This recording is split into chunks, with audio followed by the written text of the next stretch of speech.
रहमतुल्लाहि व बरकातुहू। बिस्मिल्लाहिर्रहमानिर्रहीम। नमाज आँखों की ठंडक। इस्लाम के 5 अरकान हैं। तौहीद और रिसालत के बाद इस्लाम का दूसरा रुकन नमाज है।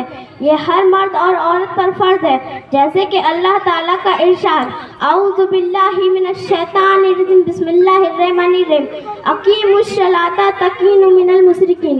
तुम नमाज को कायम करो और मुशरिकीन में से ना हो जाओ। नमाज रूह की तस्कीन, इत्मीनाने कल्ब की बाइस होती है। नमाज नफ्स की तस्किया करती है। नमाज मामलात को सुधारती है, नमाज को संवारती है और दिल की सफायत के साथ जिस्म की सेहत से राज होती है। नमाज बुराई और बेहयाई के कामों से रोकती है। नमाज बुराई और बेहयाई के कामों से रोकती है।